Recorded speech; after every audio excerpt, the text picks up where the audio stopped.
যে মই বহুত হতাশ হৈছো, বহুত খং উঠিছে, মোৰ নিজলৈও খং উঠিছে। মই কিয় MLA হলো সেইটো কথাক লৈ মোৰ খং উঠিছে।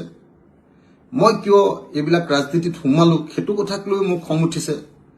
কাৰণ মই MLA হৈও যি ধৰণে শিৱসাগৰ মানুহক সহায় কৰিব লাগিছিলে মই কৰিব পৰা নাই।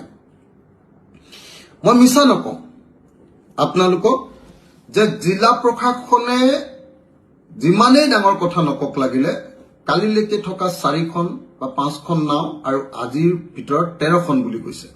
নাজিৰাত পানী কমাৰ কাৰণে ইয়ালৈ আহিছে বুলি কৈছে নাওকেইখনত। এই 13খন নাৱৰে গোটেই শিৱসাগৰ সমষ্টিটোত, ধ্বংসপ্ৰাপ্ত শিৱসাগৰ সমষ্টিটোত মানুহক ৰেস্কিউ বা উদ্ধাৰ কৰাটো অসম্ভৱ। প্ৰশাসন এই ক্ষেত্ৰত মোটামুটিভাৱে সম্পূৰ্ণৰূপে ব্যৰ্থ হৈ গৈছে, কবই লাগিব। মানুহবিলাকৰ কাৰো একো বস্তু উলিয়াব পৰা নাই।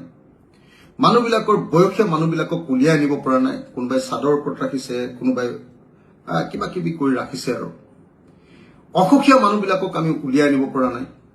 যাৰ ফলস্বৰূপে কালি ৰাতি আপোনালোকে দেখিছিলে যে প্ৰচণ্ড খুটৰ মাজত গৈ মই নিজে ৰাতি কালি 10 বজাত মানুহ উদ্ধাৰ কৰিবলগীয়া হৈছিলে। চকী তেনেকে ভাৰ গৈ আমি 4-5জন মানুহে দাঙি আনিবলগীয়া হৈছিলে।